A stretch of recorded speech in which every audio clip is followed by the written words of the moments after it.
Muy buenas, ¿qué tal? Saludamos un día más a nuestra audiencia en esta tertulia número 35 que grabamos hoy día 12 de octubre de 2024.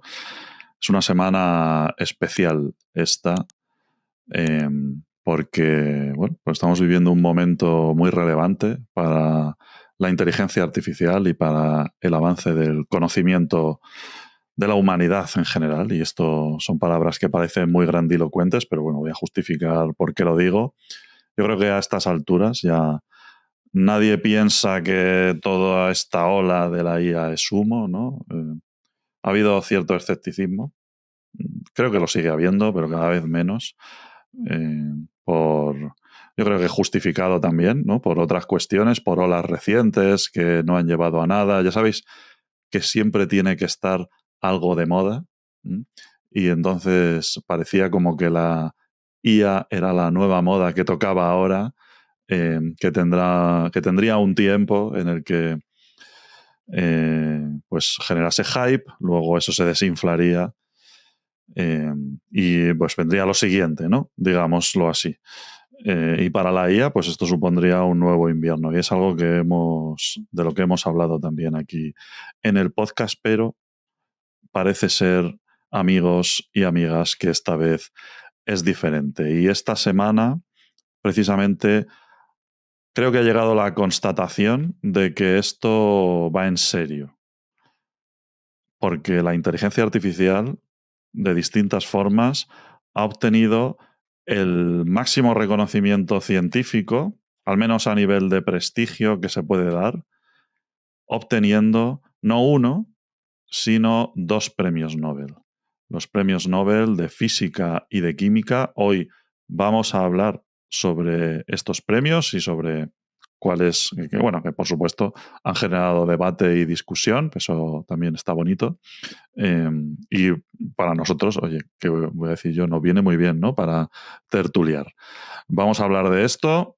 Vamos a hablar también en nuestra sección, aunque vamos a dedicar gran parte de la sección de noticias a los Nobel, como estuvimos otro día hablando de Meta y de OpenAI, anteriormente de Apple, pues hoy le vamos a dedicar pues, una pequeña sección a Tesla, que acaba de anoche justo pues tuvo una conferencia en la que mostraron cosas muy bonitas. ¿Vale? Dedicaremos la sección a los premios Nobel a continuación. Y bueno, como digo, la constatación de que la inteligencia artificial es la nueva revolución, no solo tecnológica, sino también a nivel de avance eh, de conocimiento en la humanidad.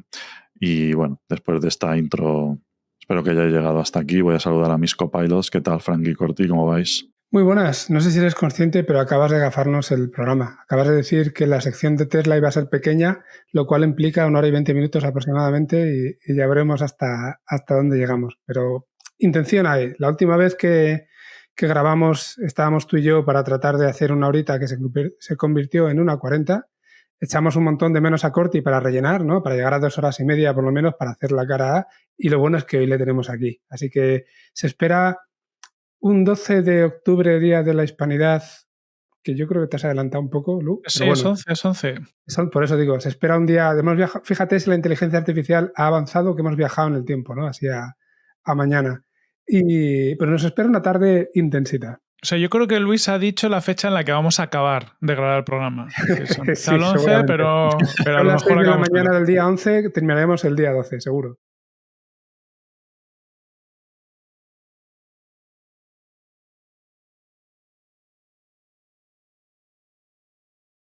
Bueno, las fiestas se pueden celebrar cuando uno quiere, se llevan en el corazón. Eso es.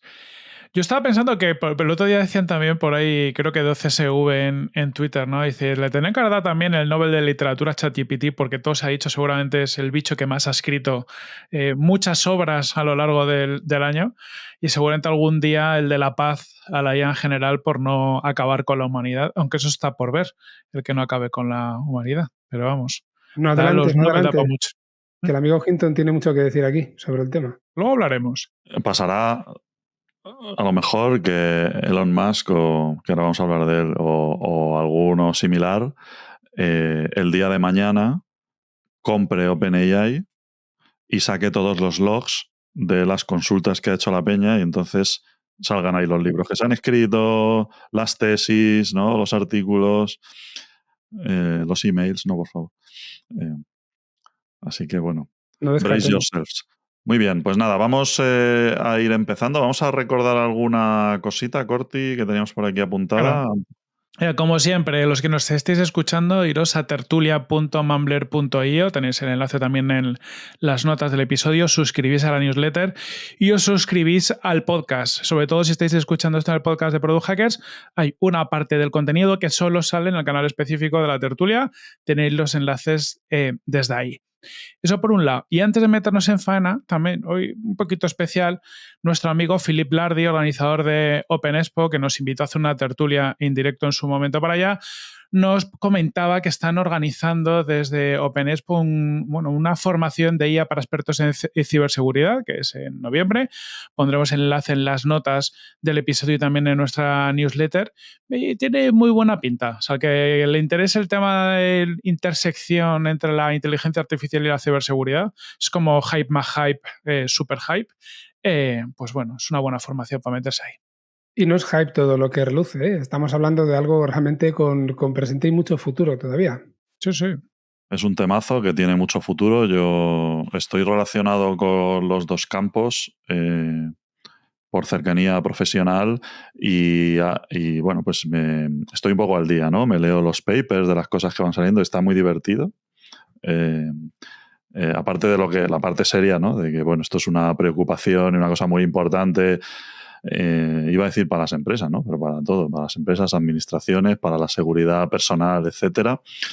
Y que es una cosa que tiene mucho futuro, evidentemente, pero es que se juega mucho con IA generativa en los dos lados, ¿no? En el de la defensa y en el del ataque, y se van haciendo cosas ahí que molan un montón.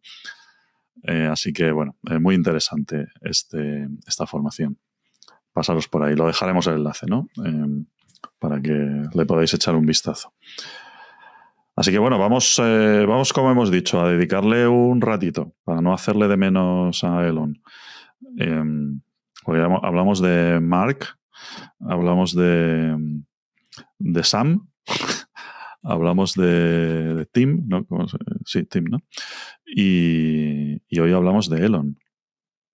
¿Qué ha pasado? Señor Elon. Sí, mira, voy a ir con... Si alguien nos está escuchando y se quiere venir al YouTube, que se venga, lo iremos un poco comentando por aquí, pero voy a compartir cositas, porque esto que ha pasado desde Tesla, ¿no? El amigo Elon, es muy visual. Porque justo cuando grabamos esto, esta madrugada pasada, ha habido un evento de Tesla que se llama We Robots, ¿no? Nosotros los robots, y donde al final Tesla ha presentado prácticamente, bueno, casi todo ya se conocía, pero ahora lo hemos visto funcionando, todas sus iniciativas que tienen que ver con robótica aplicada. Hemos visto a los robots Optimus en funcionamiento, hemos visto la presentación del robotaxi y también la presentación del roboautobús, no sé cómo lo han llamado, pero al final es un autobús que flipas. Mira, voy a poner por aquí el vídeo para que se vea un poquito. Es la visión un poquito de Elon con todo esto es que ¿para qué vas a tener un coche en tu casa? Si lo suyo es que haya coches por ahí que estén andando por la calle, que los puedas escribir y que vengan a por ti, tú te subas en el coche sin volante y sin nada y vayas pues flipando, ¿no? Ahí teniendo una llamadita, viendo el fútbol, viendo una peli, durmiendo, sobando la mona. A mí me parece muy guay, ¿eh? Esto de salir de un garito y te coge el taxi y te vas sobando a casa, es un típico, pues ahora lo puedes hacer con robots. Y la verdad que es muy, muy interesante. Yo no me la he podido ver entera todavía, bueno, la verdad que ha pasado poco tiempo, pero sí que he estado viendo muchos resúmenes. Y me parece muy interesante los tres conceptos, ¿no? Por un lado el que estamos viendo, que es el del robotaxi, pero luego hay un momento muy importante, mira, vamos a ver aquí, os lo voy a pasar para adelante para los que nos estéis viendo, la presentación del autobús robótico que es súper futurista. Todo se ha dicho que Elon nos ha traído pues como los sueños, yo creo, futuristas de la IA de los 60 a nivel visual, pues el autobús este es algo bastante parecido. Y la idea, entiendo que también es, por lo que dices, revolucionar el transporte un poco más masivo en las ciudades o en cualquier sitio. Es, la verdad, un tema curioso. Y luego en la presentación también lo que vimos es un montón de robots Optimus que ya empiezan a... Bueno, que ya no es un señor disfrazado, ¿no? Ya es unos señores robots andando. También presentaron las nuevas manos que tienen como 22 grados de libertad y cuando las ves funcionar es bastante interesante.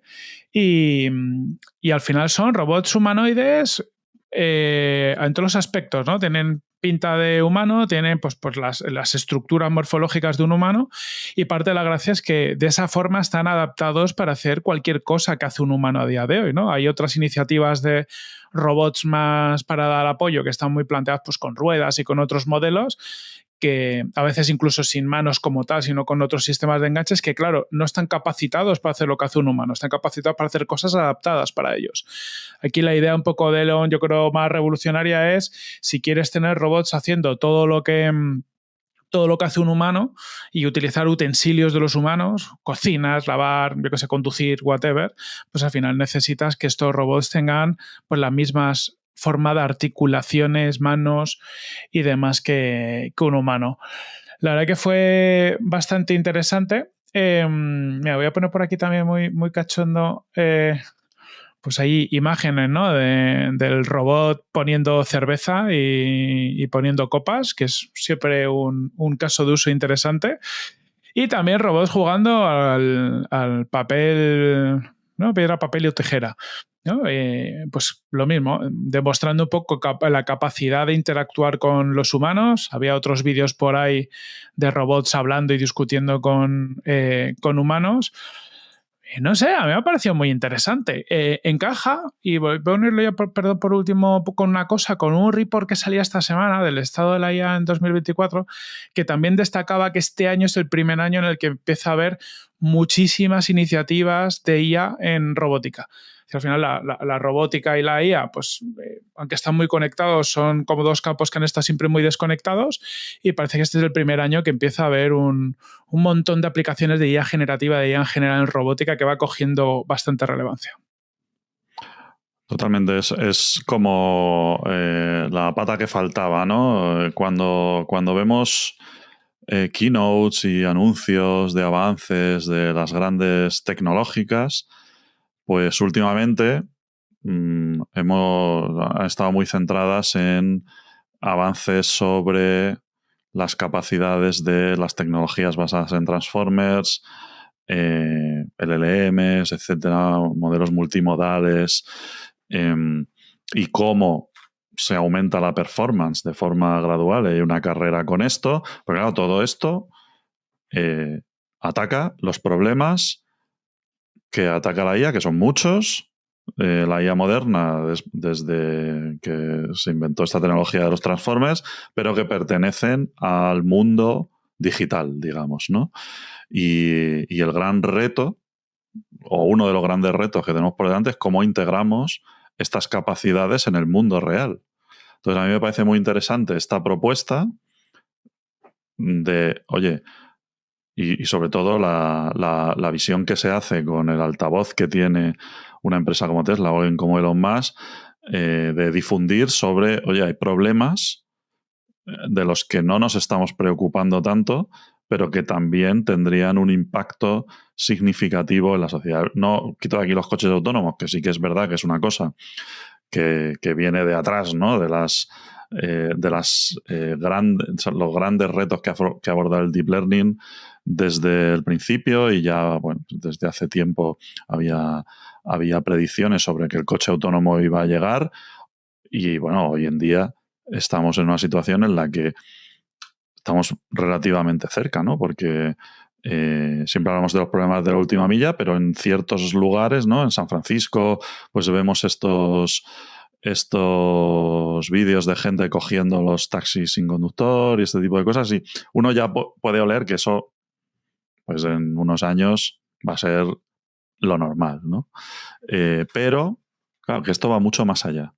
mucho más allá del tema de los coches autónomos. Y la propuesta de no tengo un coche, ¿no? Sino que lo que hay son como estos Uber robóticos que yo cojo a demanda, está guay, como un cambio de paradigma, ¿no? Y de aplicación de esta tecnología, pero es que claro, si ya lo llevamos al transporte público, porque claro, el coche es una cosa como muy individual, ¿no?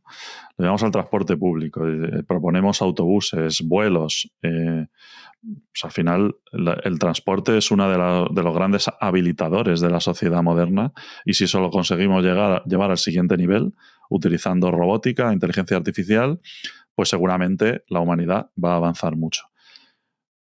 Hay que decir que es un fallo del vídeo, digo yo, que esta chica se estuviera haciendo ella la maleta, porque yo creo que la maleta te la tiene que hacer el robot. Claro. Pero bueno, esto ya es integración. La idea esta del robot humanoide, pues no es la primera vez que la vemos. No sé lo cerca que estarán de tener un cacharro de estas características. Está bien que hayan hablado de precios, ¿no? De que ellos calculan que por $30,000 alguien va a poder tener uno de estos en su casa en un momento determinado. Que esa es una aspiración que yo creo que está bien dejar claro cuál es el horizonte, ¿no? Y qué podemos esperar, ¿no? Porque esta tecnología normalmente de salida son poco asequibles, y una apuesta así, porque sea una cosa mainstream, dentro de que $30,000 pues no es una cosa, no es baladí, pero a ver, es el precio de un coche, ¿no? Al final es algo como más o menos accesible. Yo creo que también está bien que den estos datos. Justo. Efectivamente, justo iba a decir lo mismo, que al final te lo están poniendo a la altura y al nivel del coche, y eso te da una idea de que en un momento determinado va a poder estar en cada una de las casas. Al final, coches hay en todas partes, aunque sean de nuevos o de segunda mano o de tercera, pues igual las primeras máquinas puede ser que tengan este precio, estos primeros robots. Luego seguro que habrá mercado de segunda mano, fijo, e irá viendo pues más eficiencia en los costes y todo. Estamos hablando ya a largo plazo, ¿no? Pero igual que hemos visto en las películas, ya hemos visto momentos como este, momentos en los que de repente se producía este cambio en la sociedad cuando ya estos robots estaban a disposición de todo el mundo y nos hablaban de que era el fin del mundo, ¿sabes? Porque si no, no puedes hacer una película, no tiene sentido. Y aquí esa segunda parte no lo sé, pero es como que estás viviendo algo que ya llevas tiempo, no sé, es como que nos han preparado para ello, de alguna manera. A mí una cosa que me gusta de todo esto de Tesla, o sea, por un lado, como dice Lu, ¿no? La visión siempre de Elon de hacer algo que cambie el mundo, ¿no? Es decir, pues por ejemplo, ya vamos viendo los perros estos robóticos, los de, ¿cómo se llaman? Los Boston Dynamics. Boston Dynamics, mucho tiempo, pero es otro rollo, ¿no? Es más, si lo quieres ver, científico, con aplicaciones industriales, otro rollo. Y Elon siempre tiene una visión como de, oye, ¿cómo estas tecnologías van a transformar el mundo? Y para que transformen, pues tiene que pasar pues como los Teslas, que bueno, aún no son súper asequibles, pero más o menos accesibles, por decirlo así. Pues lo mismo tiene que pasar con los robots. Y por otro lado, desde una perspectiva de negocio, también es interesante, ¿no? Que Tesla, que es un fabricante de coches, aunque sean eléctricos, a mí me parece muy alineado ambas líneas, ¿no? Tanto la del robotaxi como la del robot, porque hay una tendencia general de que haya menos coches. O sea, al final sí que lo que estamos viviendo es las nuevas generaciones no tienen esa ansia por sacarse carne de conducir como teníamos nosotros, ya bien sea porque hay más transporte público, por concienciación, porque, bueno, yo qué sé, por whatever, pero es verdad que ese mercado está cambiando y me da la sensación de que aquí pues Tesla hace esa apuesta por los dos mercados. Venga, si se me va a transformar y no todo el mundo va a tener un coche en su casa, sino que va a ser una iniciativa de coches compartidos, robóticos, whatever, pues te creo el mercado y estoy ahí. Y por otro lado, pues como decíais, oye, ¿cuál es la siguiente cosa que a lo mejor tiene sentido que en el futuro tenga todo el mundo en su casa en lugar de un coche? Pues un robot. Y me ponga aquí. No sé, me parece bastante adelantado su tiempo, pero también una oportunidad muy, muy, muy, muy interesante. Por otro lado, si consiguen, perdón, los robots a 30.000 euros, es que esto desde un punto de vista personal, de fábrica, de aplicaciones incluso en negocios, es súper interesante, porque si un robot humanoide pues se maneja y te pone una caña, te pone un no sé qué, no sé cuántos, pues oye, estamos viendo, ¿no? El mercado laboral, que hay mucho problema para conseguir este tipo de profesionales, que la gente no quiere dedicarse a determinadas profesiones. Pues pues bueno, pues por 30.000 euros te vas a poder montar, o sea, tengo mi negocio y me compro un robot para que me cubra esta necesidad. Totalmente. Y modelo de suscripción asociado. La propuesta es súper interesante. No sé, ya digo, cómo estaremos de cerca, pero coincido bastante en lo que tú dices, Corti, de que el coche ya no es lo que era, dentro de que hoy en día, pues por cómo funciona el mundo, sigue siendo una cosa que para mucha gente es necesaria, pero hay que escuchar a la nueva generación. El otro día escuchaba en el podcast de Jordi Wild una entrevista con Carlos Bollero que decía que no tiene carné, ¿no? Pero decía que en su momento la gente estaba como loca, hace muchos años, porque, y con perdón para nuestra audiencia más sensible, si te sacabas el carné era como una garantía de que ibas a follar, ¿no? Eso hoy en día nadie se lo plantea ya. Es una cosa que ha ido, o sea, a nivel de casi de marketing, ¿no? De lo que supone el concepto de poseer un coche, de tener esa independencia, de tal. Eso se ha ido perdiendo, se ha ido diluyendo, ya es como casi una carga, ¿no? Tú te lo tomas. Cuando tienes que cambiar de coche es como una putada que te pasa varias veces en la vida y dices, pues bueno, ya toca. Y es un palo y tal, y luego se estropean y no sé cuántos, y nadie está muy contento, ¿vale? Con esto. Eso ha ido degenerando hasta llegar al punto de que pues la generación Z, ¿no? Que tiene un cambio de mentalidad fuerte con respecto a muchas cosas. Por una parte no tienen el poder adquisitivo en muchos casos y por otro lado pues es que les da igual, ¿no? Porque no es más importante un móvil que un coche, ¿no? Es más importante otro tipo de cosas. Entonces, evidentemente, esto va a cambiar. Dentro de que ahora mismo el mundo está configurado de una forma en la que no puede cambiar de forma abrupta, pero si tú introduces un cambio de estas características, que haya coches bajo demanda, sin conductor, que están en poco tiempo en tu casa y que en determinadas zonas, porque esto va a ser como todo, ¿no? Incluso los Ubers no están disponibles en todos los sitios por igual, pero si llega un momento en el que eso cambia el interior de las ciudades, el cambio es inevitable, ¿no? Es decir, eso arrollará con todo. Así que, bueno, cambiar el mundo, efectivamente. Y tener estos asistentes en tu casa o en los trabajos o lo que sea, en la parte de los robots humanoides, pues es una cosa que ya digo, no sé cómo estaremos de cerca, pero que desde luego supone también un cambio de paradigma. Luego hay que reconocer que el amigo Elon los tiene bien puestos, ¿eh? Hacer una demo en vivo como la que hizo, donde ¿qué puede salir mal? ¿No? Un montón de robots mezclados con gente, ¿qué puede salir mal ahí?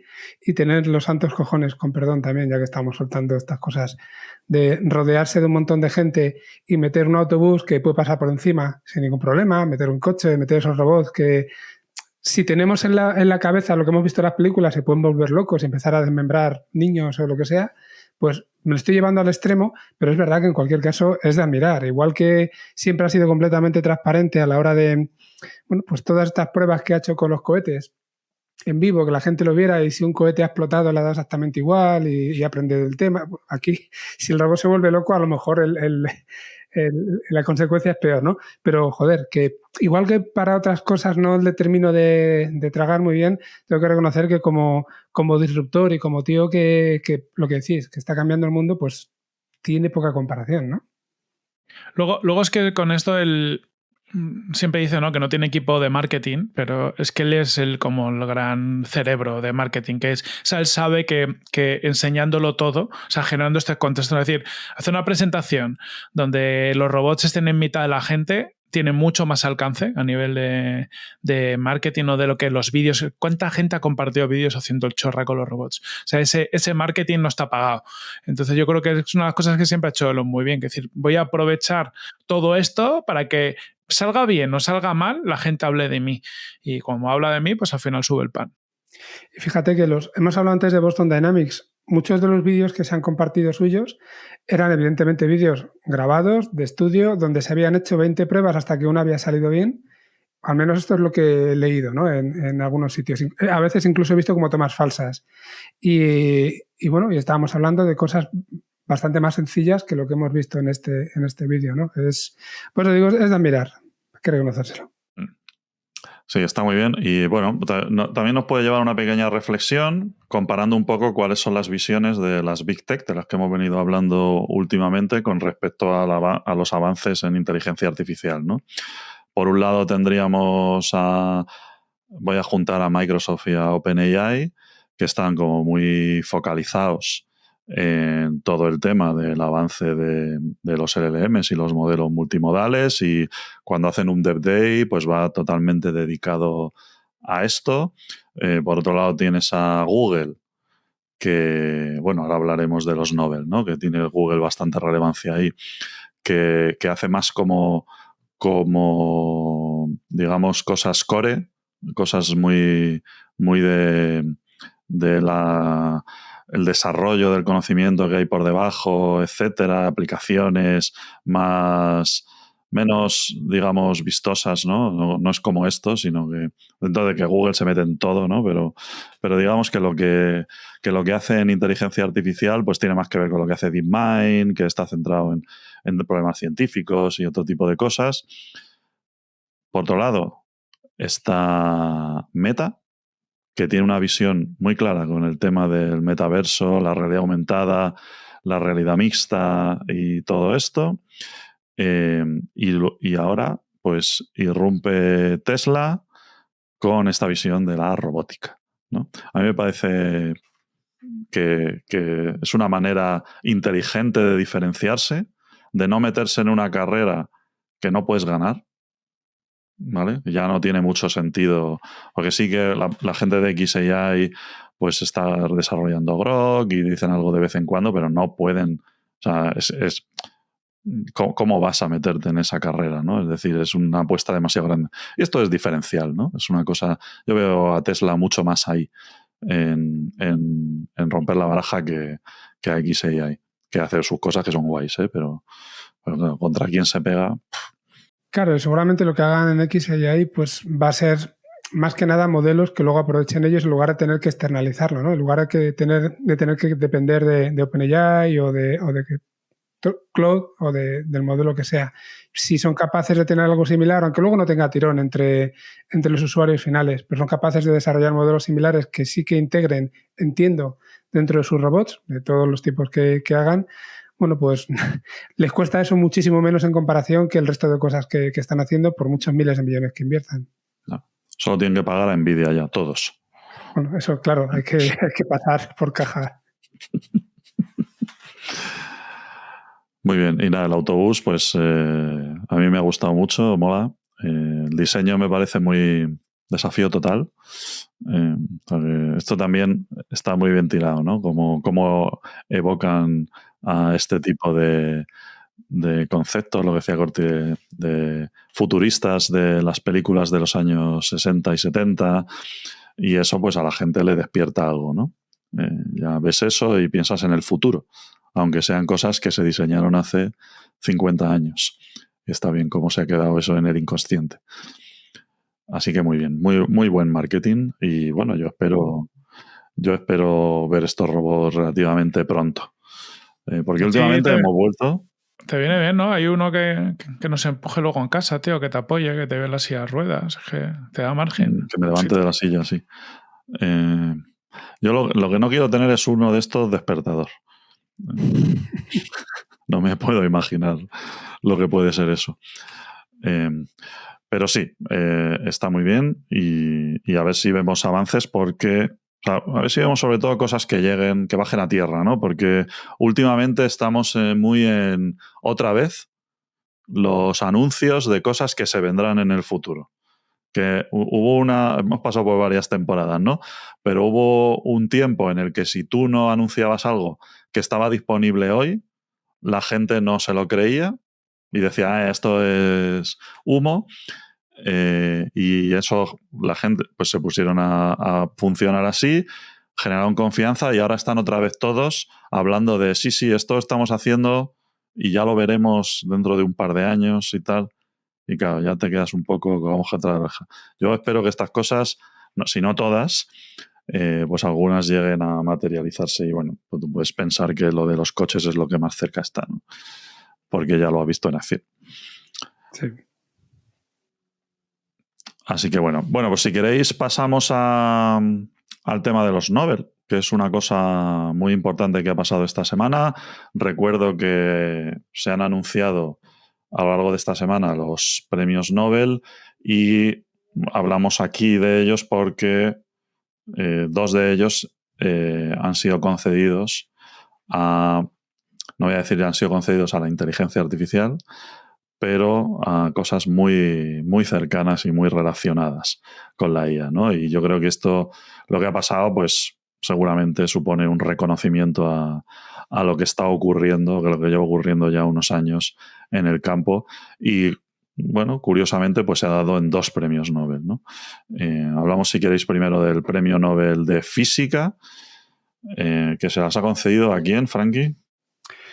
Bueno, pues casi podemos hilarlo con lo que decías hace un momento de esto de que los robots que se están diseñando ahora en el fondo vienen del pasado. El pasado nos está trayendo al futuro porque se les ha dado a 2 científicos, ahora hablaremos un poco más sobre los detalles, que realmente hicieron un trabajo pionero en temas relacionados con la inteligencia artificial en los años 60, 70 y posteriores, pero que ya viene de tiempo atrás y se les ha premiado por toda su trayectoria, pero también específicamente por esos trabajos del pasado que son la base de todo lo que estamos comentando en este programa. O sea, tengo que decir que sin el señor Geoffrey Hinton y John Hopfield, que son los 2 galardonados con este premio, no estaríamos aquí haciendo lo que estamos haciendo a día de hoy.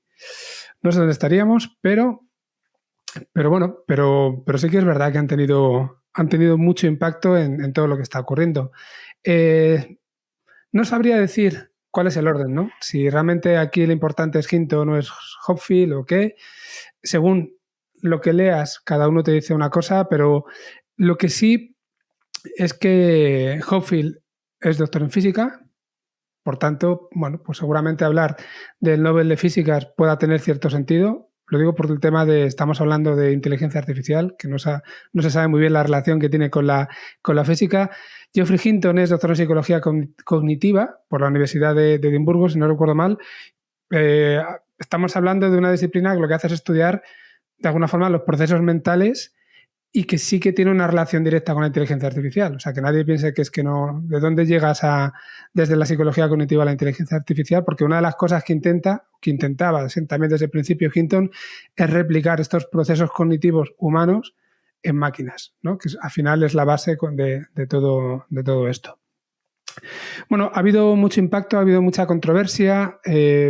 Básicamente, estos señores han hecho cosas entre los dos, ¿no? O han aportado, porque al final no es trabajo de una sola persona ni de 2. Son la base de los modelos de redes neuronales artificiales, ¿no? Que todos conocemos a día de hoy. También del algoritmo de retropropagación, que ha sido básico para el crecimiento y la aplicación útil y real de las redes neuronales.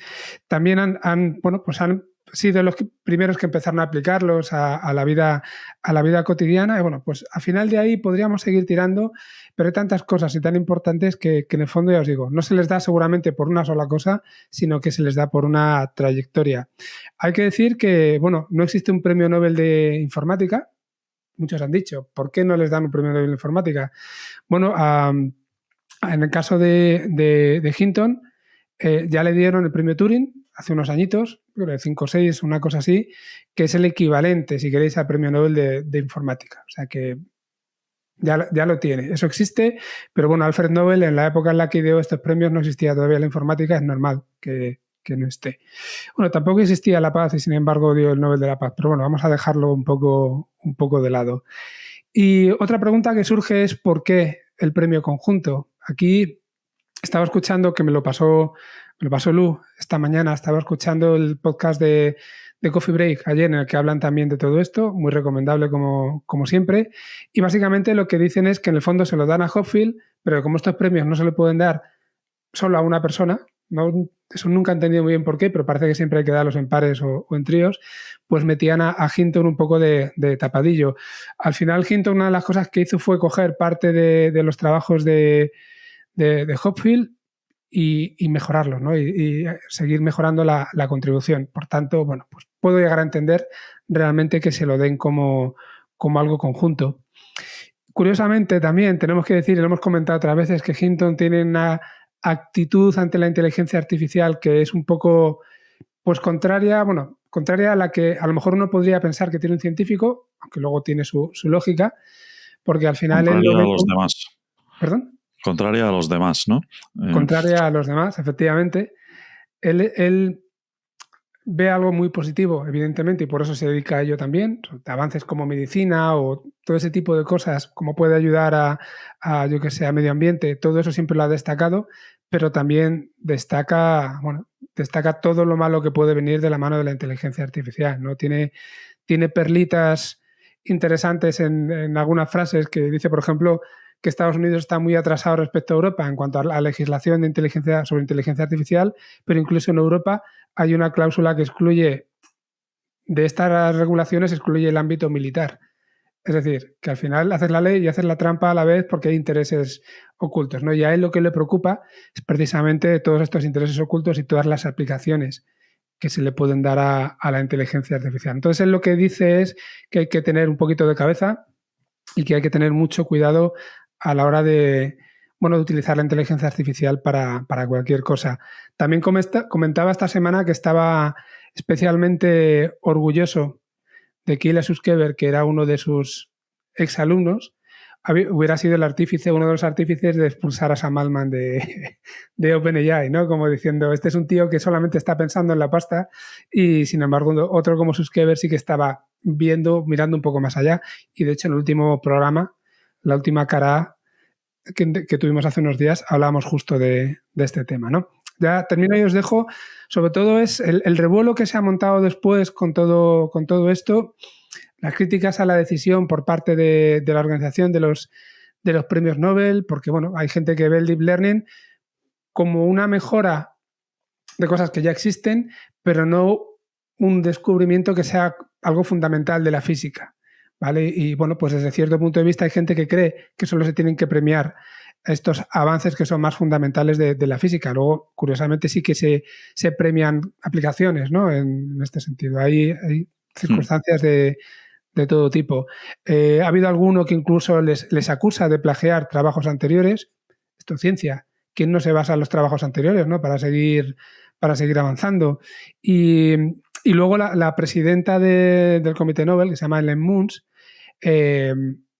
por lo que defiende es el impacto de las redes neuronales en áreas de la física de todo tipo, como la física de partículas, por ejemplo, ciencia de materiales, astrofísica, y que ha ayudado también a todos estos avances. Es decir, pues puedes tener la opinión que tengas, al final seguramente siempre puedes encontrar una justificación, pero yo creo que el que quiera ver que sí tiene sentido, lo puede ver perfectamente. Las opiniones, ya sabéis, como se suele decir, son como los agujeros del culo, todo el mundo tiene una. Y aquí estamos para darla y para cuñadear de alguna manera.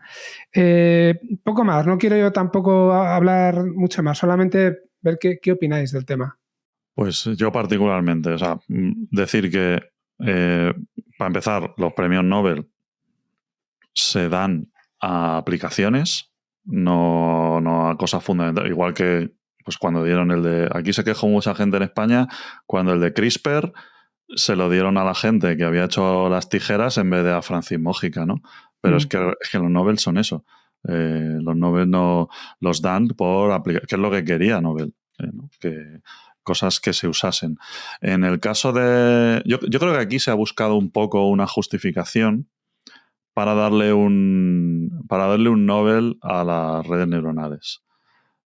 Porque es algo que es verdad que tú dices, bueno, ¿dónde están las fronteras, ¿no? Entre una disciplina y otra?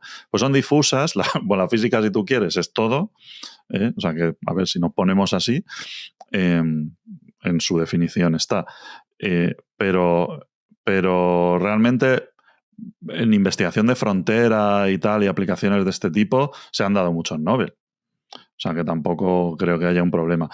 Y yo creo que lo que se quiere premiar, esto es una percepción mía, lo que se quiere premiar es de una manera simbólica el impacto que ha tenido el tema del Machine Learning y Deep Learning en toda la investigación, en todas las áreas de investigación. O sea, están premiando la técnica, digamos, que se usa en todo.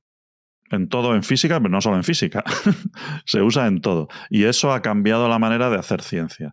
Entonces, yo creo que había que darle un Nobel a esto y se han ido a las personas que estaban más relacionadas con el campo físico, ¿no? Que han utilizado... Las redes neuronales son un algoritmo bioinspirado. Hoy en día ya nadie lo considera eso, salvo por el nombre, ¿no? Pero en su tiempo esto venía de pues buscar inspiraciones en cómo funcionaba el cerebro para construir inteligencias artificiales. Y yo creo que han buscado, y bueno, aquí han dejado fuera a mucha gente, sí, claro, se han dejado fuera a todos los que no son ellos dos, evidentemente, pero es que eso siempre pasa. Que se había que hacerlo a Rosenblatt por el perceptrón, porque el perceptrón no era nada, no era capaz de resolver. Esta gente sí que ha... Bueno, en el caso de Hinton, con el tema de la retropropagación y todo eso, que es por lo que le dieron el premio Turing, pues sí que es como el algoritmo que es la fundación de todo lo que está pasando ahora. Pero bueno, él tampoco inventó el descenso del gradiente. Es que si te vas hacia atrás, se lo das a Newton. Entonces, y el otro, pues es verdad que la red de Hopfield, pues sí que son una cosa que es muy bien inspirada y muy inspirada en procesos físicos y tal. Yo lo veo particularmente como una manera de dar este premio, ¿no? ¿Cuál es la mejor manera de dar este premio? Pues han encontrado que era estas dos personas. Una que es muy popular ahora y otra que hizo una investigación muy fundamental. Es lo que yo veo. A mí, yo muy, muy alineado, ¿eh? Y también muy alineado que, oye, que está genial que se le dé un Nobel a las redes neuronales, justo por lo que has dicho tú, Lu, que es una de las cosas que más está afectando a nuestro tiempo. Es un reconocimiento de las cosas científicas, unas aplicaciones científicas que con más impacto que no solo está teniendo ya, sino que sabemos que va a tener, porque ya es obvio que va a tener muchísimo impacto en 1000 aplicaciones a futuro. Y como siempre, pero bueno, el año pasado lo dices tú, con CRISPR también hubo mucha polémica, ya no por música, incluso quitando la parte fundamental, pues todo el mundo decía, oye, ¿quién está aprovechando esto? ¿Quién ha dado los avances? Deberían haber metido más gente. Siempre va a pasar. Yo creo que hay que disfrutarlo. O sea, es como, venga, hay un reconocimiento a la sociedad que esto es relevante. No nos centremos en los detalles porque siempre se le puede sacar punta. Lo que es importante es entender que estamos, toda la parte de Machine Learning, ¿no? De redes neuronales, de las cosas más importantes que le ha pasado a la humanidad últimamente. Que es así. Lo que sí creo, y no sé cómo lo veis vosotros, es que nos ha pillado bastante en fuera de juego. O sea, es tan positivo seguramente como impactante. Yo, lo último que me hubiera esperado es que sucediera algo así, y de hecho mentalmente para mí cualquiera de estos avances siempre se iban a premiar desde el Turing, porque esta conversación ya se ha venido teniendo desde hace bastantes años. Es verdad que hace, bueno, pues hasta realmente todas las aplicaciones útiles que se han podido hacer los últimos 14, 15 años aproximadamente, ¿no? Hasta ese momento hemos vivido unos cuantos inviernos de la inteligencia artificial donde no te podías plantear un premio Nobel para algo que estuviera relacionado con eso. No había impacto real, había juguetes y poco más. Pero estábamos hablando de lo de Elon Musk hace un momento. Sin eso, o sea, sin lo que estamos, sin el premio Nobel, sin la razón por la que les han dado el premio Nobel, no podríamos estar hablando de eso tampoco, ¿no? Entonces, no sé. Creo que es inesperado, al menos para mí. Sí. O sea, seguramente es inesperado. Por otro lado, como cuando tú lo analizas, es que esto que está pasando a día de hoy, ¿no? Con redes neuronales, o caso concreto, ¿no? ChatGPT, aunque sea una aplicación final. Yo el otro día escuchaba, no sé qué, típico vídeo de Twitter de alguien en el Congreso cagándose no sé qué, y usaba ChatGPT, ¿no? O sea, no sé qué de ChatGPT. Es decir, ¿te das cuenta del impacto que tiene esto cuando en la calle gente que no es técnica conoce más que de sobra lo que es ChatGPT, la inteligencia artificial? O sea, la gente ya habla de IA, ya habla de ChatGPT, ya entiende lo que te aporta. A lo mejor no entiende que aquí hay una red neuronal con un modelo de retropropagación mucho más complicado. Pues a la gente le da igual. Pero te quiere decir el nivel de impacto que está teniendo ya a día de hoy en la sociedad. Y seguramente, claro, hemos visto la evolución desde sea, volvemos a lo mismo, ¿no? Fue ChatGPT el que ha puesto en órbita todo esto desde un punto de vista mainstream, ¿no? De distribución. Es el gran canal de distribución de todos estos avances. Y ha sido tan rápido que a lo mejor no nos ha permitido plantearnos que pudiera pasar esto. A mí la parte es sorprendente, pero cuando analizas con retrospectiva, con el impacto, pues es que aparte está muy alineado, ¿no? Al igual que CRISPR tenía mucho sentido creo que fue el año pasado, por eso, pues dices, joder, es que CRISPR puede revolucionar, bueno, y está revolucionando cómo hacemos medicina y cómo atacamos un montón de enfermedades, pues la IA es que lo está haciendo igual, desde otro ángulo. Y seguramente tiene más impacto el Nobel de este año que algunos otros Nobeles de física de otros años que no tienen aplicaciones tan potentes, aunque sean muy interesantes también.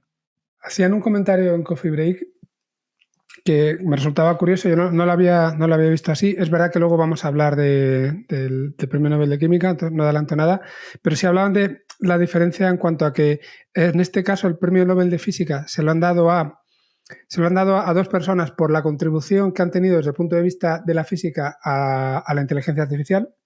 Sin embargo, el enfoque del Premio Nobel de Química es al revés, ¿no? Desde la inteligencia artificial hacia la química.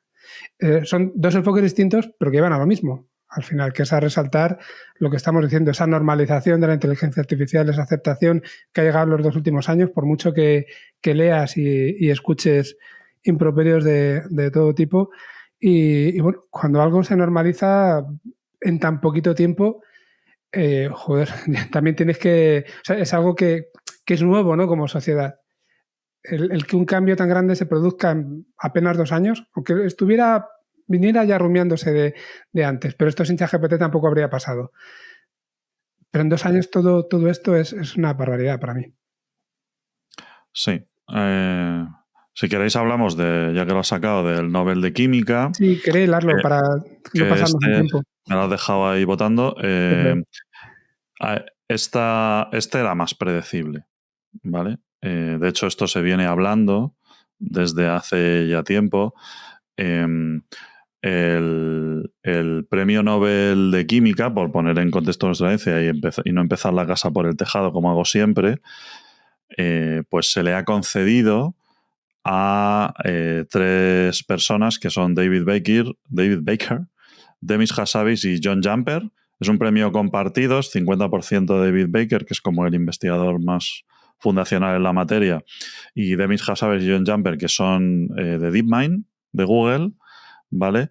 Por la resolución de un problema abierto en biología, que era la predicción de la estructura tridimensional de las proteínas, ¿vale? Y claro, esto es un premio Nobel que se ha concedido a la resolución de un problema abierto en ciencia, en química y biología, que tenía un montón de años. Entonces es como más claro que esto pueda ser un premio Nobel. Pero claro, ¿por qué lo traemos aquí? Pues porque este problema se ha resuelto utilizando inteligencia artificial. El desarrollo que ha resuelto el problema es AlphaFold 2, en este caso, que es una red neuronal muy avanzada que es capaz de predecir casi con total precisión y que ha predicho todas las proteínas conocidas la estructura tridimensional de las proteínas, que es un problema, como ya digo, que no sabíamos hacer, ¿vale?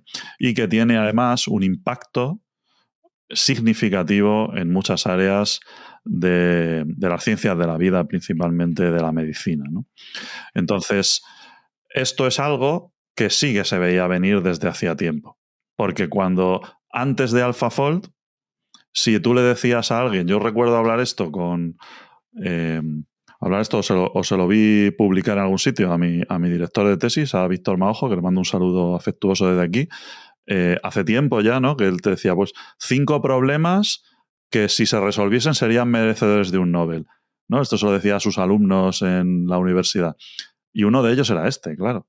Entonces, evidentemente, se ha resuelto, pues merece un Nobel. Nosotros en Pensamiento Digital hicimos un episodio precisamente con Frankie, que invitamos a Carlos Quijano, que es bioinformático, y ahí estuvimos hablando. Esto fue pues, finales de 2020, principio de 2021. Por ahí, sí. Que es cuando se anunció AlphaFold 2, ¿no? Cuando ganó Cas, que es la competición esta de predicción de plegado de proteínas.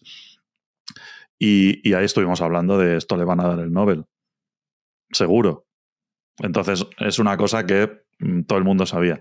De hecho, en muchas predicciones estaban y tal. No ha sido tan raro, ¿vale? Pero la particularidad es que esto se resuelve con inteligencia artificial, concretamente con tecnología de Transformers, aunque no es un LLM, o sea, no nos imaginemos eso, pero se usan muchas técnicas, ¿no? Es una red compleja, pero con su propia arquitectura, pero evidentemente este premio también se lo están dando, en cierto modo, a la inteligencia artificial. Y que el mismo año en los Nobel ocurran estos dos premios Nobel es algo que significa, o sea, esto significa algo, ¿no? Sí. Vamos a decirlo así. Total. Yo, por poner un apunte, perdonad, por si alguien nos está escuchando y no entiende la importancia del problema, o sea, el saber cuál es la estructura física de las proteínas o incluso cómo se pliegan, es importante porque es la forma en la que puedes acabar viendo cómo interactúan las proteínas con otras moléculas. Es decir, por ejemplo, entonces cuando tú diseñas un medicamento o cualquier cosa, tienes que ver cómo va a interactuar con otras cosas, y si no sabes qué forma tiene, pues no lo puedes entender, porque al final luego el mundo, aunque sea a nivel microscópico, las cosas se acoplan o no se acoplan por la forma que tienen.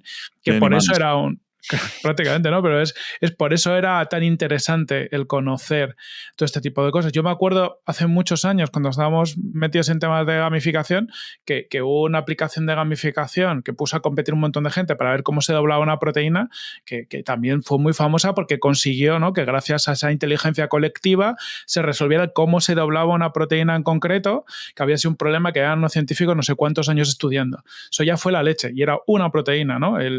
Pues claro, la gracia que con esto es que resuelves todas las proteínas del tirón. Y las pues que no existen. Y las que no existen, claro. Porque la creación de proteínas de nuevo, ¿no?, puede tener aplicaciones muy concretas sobre determinadas cosas. Y o sea, por entender un poco la complejidad del problema, es que esto es una cosa que hemos visto en las películas, estas estructuras de bolitas y palitos que salen en los laboratorios, donde se lo hacían como si fuera un mecano, ¿no? Intentar predecir, o sea, intentar definir la estructura de la proteína. La estructura más famosa no es una proteína, que es el mecano aquel de Watson y Crick, ¿no?, del ADN, ¿no? Que ellos predijeron la estructura. En las proteínas es un problema mucho más complejo, ¿vale? Porque, bueno, hay proteínas pequeñas que se podrían hacer a mano, pero las proteínas grandes pues pueden tener miles de aminoácidos con 2 ejes de rotación y tal, y digamos que las combinaciones, esto es lo que se dice siempre, ¿no? Hay más combinaciones que segundos tiene la edad del universo, ¿no? Siempre se dice lo mismo, pero es que es así. Entonces, a mano no lo puedes hacer. O sea, a manopla no lo haces, ya te lo digo yo. Y las proteínas complejas son las interesantes, pues las simples sirven para hacer señales en las células y cosas así, pero las que tienen que ver con efectos enzimáticos o lo que sea, de catalización, o bueno, los que son muy importantes para la vida, pues suelen ser proteínas muy grandes y muy complejas. Y esto, para la creación de fármacos, por ejemplo, es crítico, ¿vale? El saber la estructura de la proteína. Para hacernos una idea, ¿cómo se hacía esto antes? De cómo mejora esto, ¿no? ¿Cómo se hacía esto antes? Pues por técnicas de cristalografía de rayos X o de resonancia magnética nuclear, pues eso se metían ahí. Eso era in vitro, ¿no? Era como ciencia húmeda, aunque luego se pasaba al ordenador. Pues con este tipo de técnicas, el poder definir la estructura de una proteína era un proceso que podía tardar años, ¿vale? Una proteína compleja. Y donde se gastaban las farmacéuticas, que son las que pueden gastar y ven el negocio ahí, pues millones de dólares, ¿no? Claro, a ti te dan de repente, de un día para otro, un sistema que te lo hace al segundo, o bueno, que tiene una base de datos donde ya están todas. Si le das una nueva, te la va a hacer inmediatamente, pues imagínate el avance, ¿no? Y es importante porque, claro, una cosa que para la construcción de un fármaco llevaba años de investigación, pues de repente te la quitas de en medio. fijaros la eficiencia que se gana. Y luego, además, pues tiene más aplicaciones, ¿no? Permite entender determinadas enfermedades que tienen que ver con defectos en las proteínas que puedan ocurrir y tal.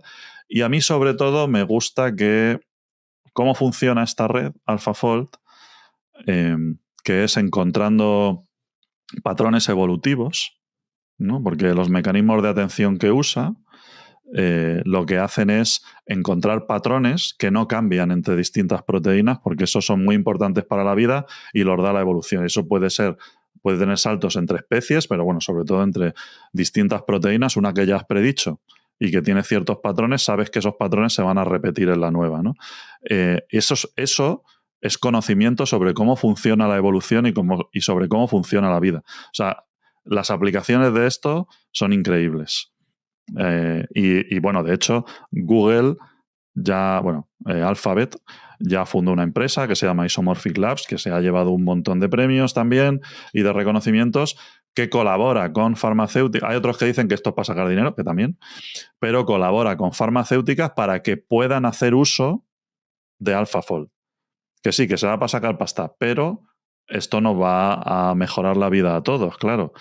Evidentemente, porque están poniendo en las manos de quien puede accionar las cosas la tecnología y el expertise. Y además, luego encima, lo que es la tecnología core es abierta totalmente, es decir, eso lo puede usar cualquiera. Así que bueno, esto supone un avance tremendo en ciencia y sobre todo, pues en lo que a nosotros nos interesa también en este podcast, un reconocimiento al impacto que está teniendo la inteligencia artificial y, como decía al principio, nos lleva a pensar que esto no es una flor de un día, ¿no? Toda esta ola de la IA es un cambio en la manera en la que ya ha cambiado, ¿no? La manera en la que nos planteamos los problemas, la manera en la que vivimos y la manera en la que vamos a evolucionar como sociedad. Así que muy bienvenidos estos Nobel. Una cosa que me parece relevante, ¿no? y curiosa, nos acabas de dejar bastante claro, tendré que volver a escuchármelo para ver si lo he entendido, pero nos acabas de dejar bastante claro el impacto que tiene todo esto, un impacto además muy positivo, que otras veces a lo mejor no se ve. Y es curioso ver de dónde viene Demis Hassabis, ¿no? Que empezó siendo un desarrollador de videojuegos. Fijaos que le están dando el Nobel por lo que le están dando, ¿no?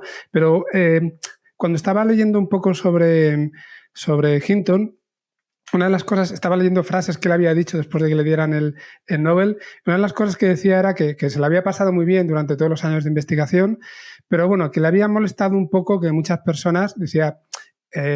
de hecho, la mayoría de la gente que estaba en el campo de la inteligencia artificial al principio, hace años, pues decía que la mayoría de estas personas decían que las redes neuronales nunca iban a funcionar y que estaban muy confiados de que esto era una pérdida de tiempo y que nunca podrían hacer cosas complicadas como, por ejemplo, entender el lenguaje natural, ¿no? Es decir, las redes neuronales nunca iban a entender el lenguaje natural según el resto de colegas de Hinton hace varias décadas.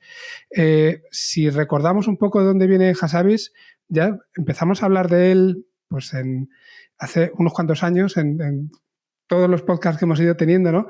Empezamos a hablar de él por estos desafíos y por hacer agentes que ganaban a la gente jugando al StarCraft, ¿vale?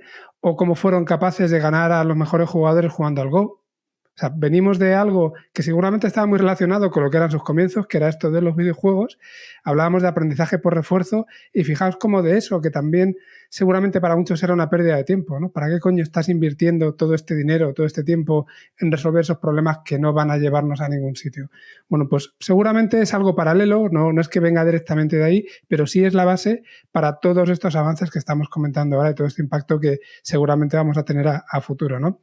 Digo por eso, de menospreciar muchas veces, y lo hemos hecho todos, seguramente yo el primero, pero menospreciamos estas cosas muchas veces y seguramente deberíamos tener un poco más de cuidado.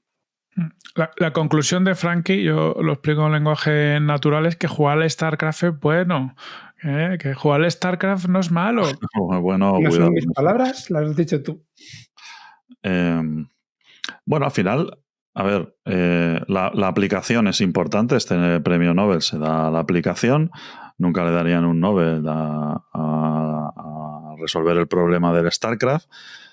Pero en muchas ocasiones se menosprecia, como lo que tú has descrito, ¿no? La capacidad de resolver un problema que no se podía resolver antes por el campo de aplicación, pero es que en el momento en el que tú resuelves un problema de esas características, el campo de aplicación se abre muchísimo, porque tú otorgas las capacidades y los videojuegos y los juegos, no solo los videojuegos, porque esto empezó con el ajedrez, se han usado como playground para la inteligencia artificial por dos razones fundamentales. Primero, porque había problemas no resueltos. Antes de Deep Blue, pues no se podía, o sea, una máquina no podía ganar al ser humano, al ajedrez.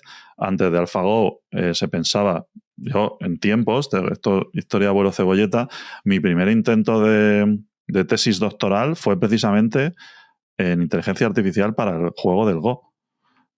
Y eso era una cosa, estamos hablando de los años 2000, principios de los años 2000, ¿no? Y era una cosa que por aquel entonces, que no hace tanto, o eso me digo a mí mismo, por aquel entonces se pensaba imposible, ¿no? Decir, bueno, vamos a intentar resolver algún pequeño problema o lo que sea, pero hacer ahora una máquina que juegue algo, porque esto se ponía en términos, ¿no? De complejidad computacional, del número de posibilidades, de jugadas. Esto es mucho más grande que el ajedrez, que se resuelve por fuerza bruta. Es imposible, ¿no? Se pensaba, es imposible.